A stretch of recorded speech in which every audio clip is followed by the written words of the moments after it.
Bien, hoy vamos a analizar a fondo All About Asset Allocation, de Richard Ferry. La idea central del libro es, de entrada, bastante chocante. Totalmente. Nos han vendido que invertir es una especie de competición, ¿no? Encontrar la próxima Apple, ser más listo que los demás, cazar el pelotazo. Exacto. Y Ferry desmonta ese mito desde la primera página.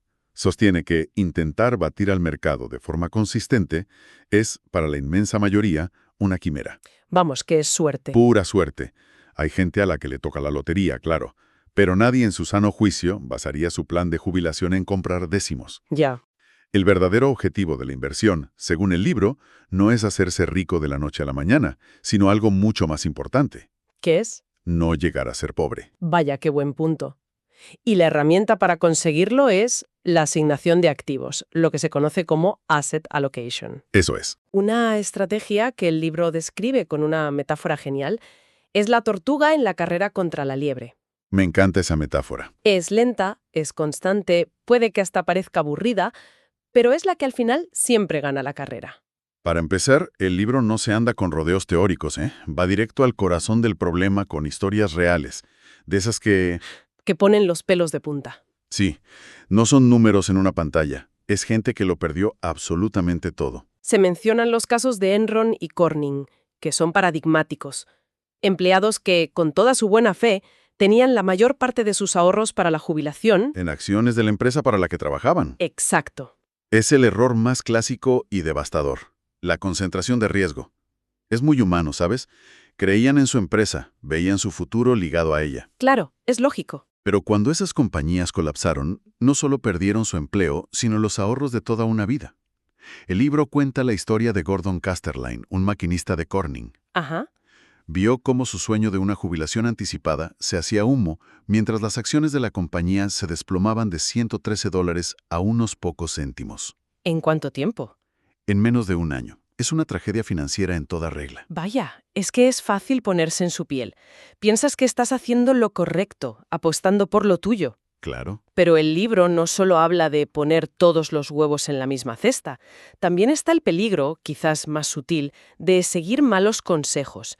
Me impactó la historia de ese joven asesor de Prudential Securities. Sí, es un caso de estudio. En el pico de la burbuja tecnológica, año 2000, convence a un grupo de jubilados para que metan todo su dinero en una cartera de acciones tecnológicas que, según él... Estaba destinada a crecer rápidamente. Exacto. El resultado fue una catástrofe. Esos jubilados perdieron de media el 60% de su capital. ¿60%? Y hay un caso de una persona que perdió más del 85%. Es terrible.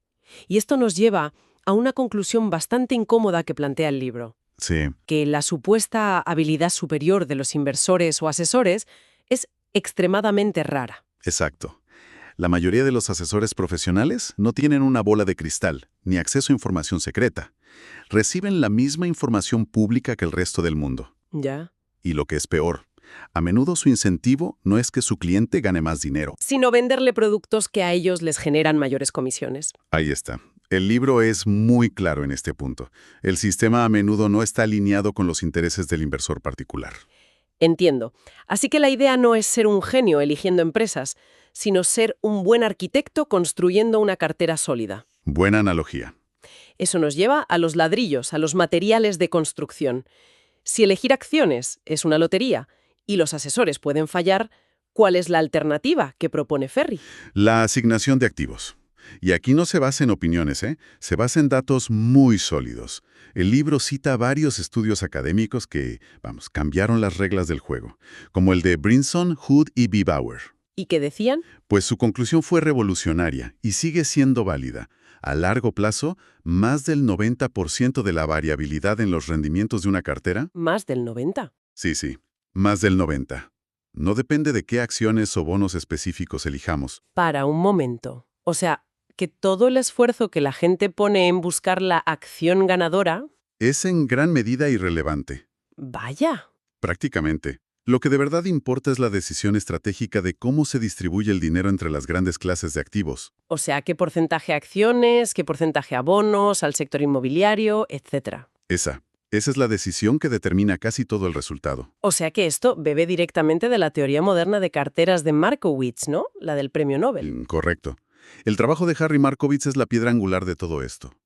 Su idea, que parece simple pero es increíblemente potente, es que el riesgo de una cartera no es simplemente la media del riesgo de sus componentes. Ajá. Lo que importa es cómo se comportan esos activos en conjunto. La palabra mágica es diversificación. Claro. Se pueden combinar activos que individualmente son arriesgados de tal manera que el riesgo total de la cartera se reduzca. La clave, como dice el libro, es que no bailen todos al mismo son. Que cuando unos suben, otros puedan bajar o mantenerse estables. Exacto. Y eso suaviza el viaje. Vale, el concepto está claro. Hay que diversificar. Entonces, vamos a los ingredientes de esa cartera diversificada que propone el libro. Venga, Empecemos por el motor de crecimiento, las acciones. dentro de las acciones, el libro insiste en que no todo es igual. Hay que diversificar también ahí. Por ejemplo, en el mercado estadounidense se puede diferenciar por tamaño. Empresas gigantes, medianas, pequeñas. Eso es, e incluso microcaps, que son las empresas más diminutas del mercado, a menudo con un potencial explosivo, pero también con un riesgo muy elevado. Y por estilo. Y luego por estilo, acciones value, que serían empresas más consolidadas, maduras, que cotizan a un precio razonable, Frente a las growth. frente a las growth, que son empresas con un altísimo potencial de crecimiento esperado. Y aquí menciona los estudios de Fama y French, que son una referencia en el mundo académico. Sí, porque demostraron con datos de décadas que, históricamente, las carteras de acciones de empresas pequeñas y las de estilo value Ajá. han ofrecido una rentabilidad superior a largo plazo que las de empresas grandes y growth. Ferry no dice que hay que apostarlo todo a ellas, Claro. sino que una cartera bien diversificada debería tener exposición a estos segmentos del mercado. Es como tener distintos tipos de jugadores en un equipo de fútbol, no solo delanteros. Invertir a nivel internacional suena lógico para diversificar, pero ¿no añade eso una capa de complejidad y riesgo enorme? Es una pregunta muy pertinente. Pienso en el riesgo de cambio de divisa, la inestabilidad política en mercados emergentes. ¿Cómo aborda el libro ese contrapunto? Bueno, el libro reconoce esos riesgos, pero argumenta que el beneficio de la diversificación los supera con creces. Vale. Divide el mundo a grandes riesgos en mercados desarrollados como Europa, Japón, Canadá, y mercados emergentes como China, India, Brasil. ¿Y la razón para incluirlos es? Simple. Es muy raro que la región del mundo con mejor rendimiento un año sea la misma al siguiente. Ah, claro. Tener exposición global te protege de que una única economía o mercado entre en crisis. El riesgo de divisa a largo plazo tiende a compensarse, y el mayor crecimiento potencial de los emergentes compensa su mayor volatilidad. De acuerdo. Las acciones son el motor. Pero toda cartera necesita unos frenos, algo que aporte estabilidad. Sí, Pasemos a la parte, en teoría, más segura. Los bonos. los bonos o renta fija son el ancla de la cartera. Su función principal no es tanto generar grandes rendimientos, sino estabilizar el barco cuando vienen tormentas en la bolsa. Entiendo. El libro explica que su riesgo depende de dos factores clave: el plazo o vencimiento y la calidad crediticia de quien emite el bono. Desglosa un poco eso. Es sencillo. A mayor plazo, más sensible es el precio del bono a los cambios en los tipos de interés, y a menor calidad crediticia, Mayor riesgo de que no te paguen. exacto, mayor es el riesgo de que no te devuelvan el dinero, pero a cambio te pagan un interés más alto. Vale.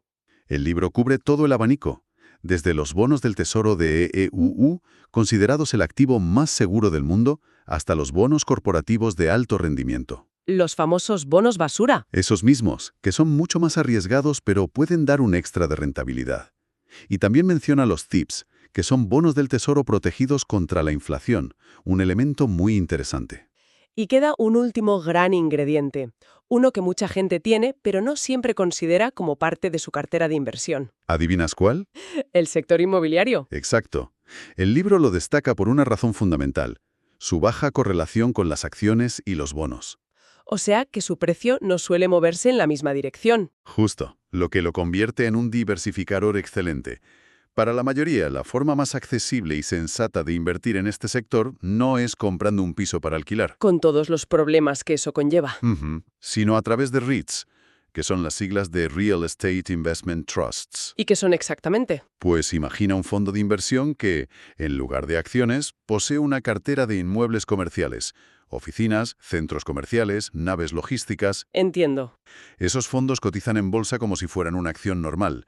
Te pagan dividendos por los alquileres que cobran y te permiten tener una exposición muy diversificada al mercado inmobiliario con una inversión pequeña. Bien, ya tenemos los ingredientes sobre la mesa. Acciones de distintos tipos y geografías, bonos de diferente riesgo y duración y el sector inmobiliario. Ahí están. Ahora la pregunta del millón. ¿Cómo se mezclan?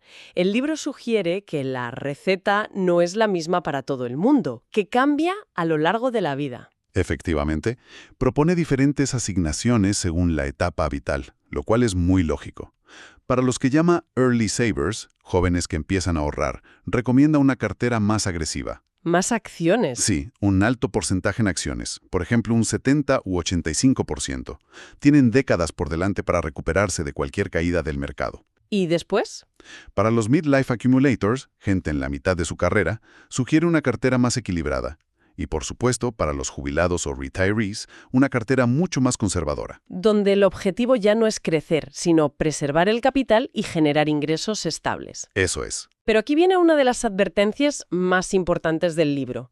Puedes tener el mejor plan del mundo, la cartera perfectamente diseñada, y aún así fracasar estrepitosamente. Y tanto. Porque el mayor enemigo de un buen plan no es el mercado, Sino la persona que invierte. nuestra psicología. Ahí es donde entra la finanza conductual. El libro es brillante explicando esto.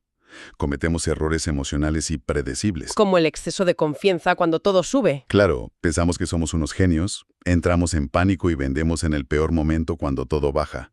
Sufrimos el miedo a arrepentirnos de una decisión, lo que nos paraliza. Y la tendencia a perseguir el rendimiento pasado. Totalmente. Comprando los fondos que más han subido el último año, justo cuando suelen estar a punto de dejar de hacerlo.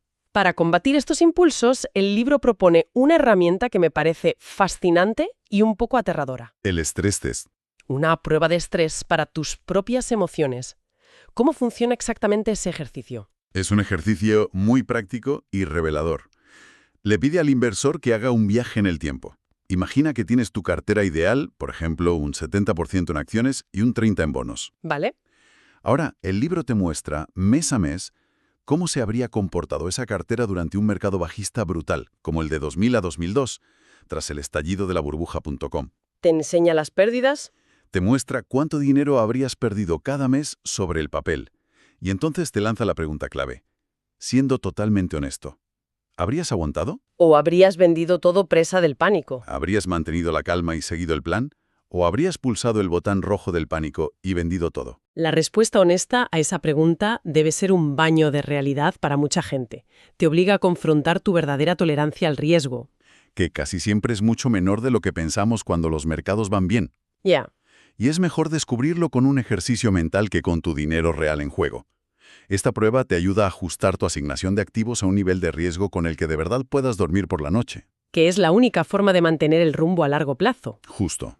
Llegando al final, el libro se centra en dos detalles que a menudo se consideran secundarios, pero que Ferry argumenta que tienen un impacto gigantesco a largo plazo. Importantísimos. Los costes y los impuestos. Son los enemigos silenciosos de la rentabilidad.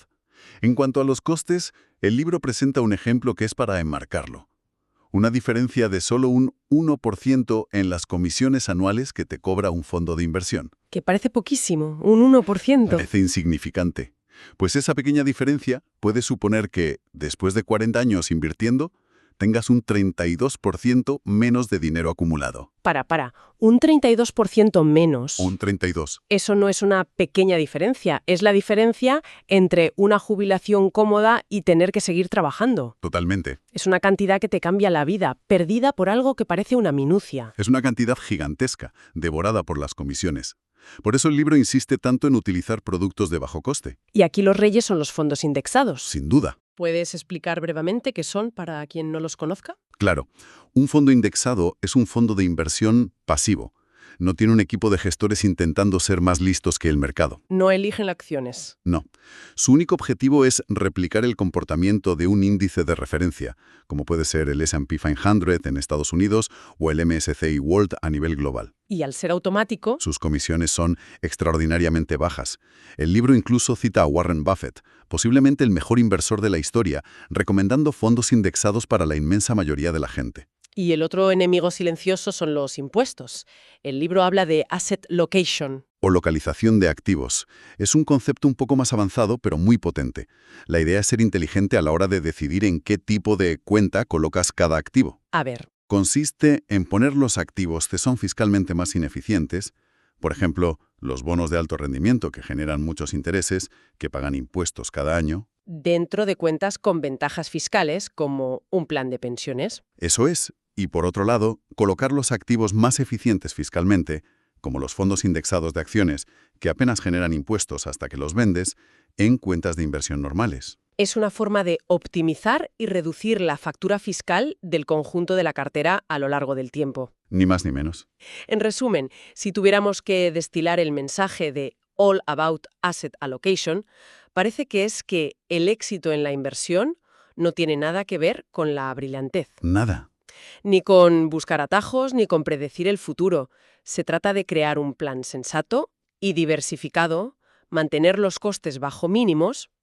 Y aquí viene lo difícil. Quizás lo más difícil de todo, tener la disciplina de acero para no desviarse del camino cuando lleguen las turbulencias.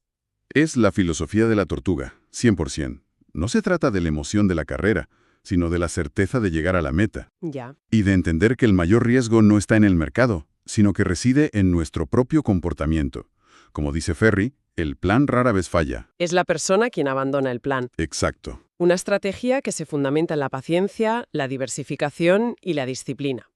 Y esto nos deja con una reflexión final para la persona que nos escucha. Si aceptamos la premisa del libro de que nuestra propia psicología es la mayor amenaza para nuestro patrimonio a largo plazo, la pregunta sería: ¿qué regla única, simple, inquebrantable podría establecer alguien para sí mismo hoy para proteger a su yo del futuro de tomar una decisión puramente emocional durante el próximo pánico inevitable?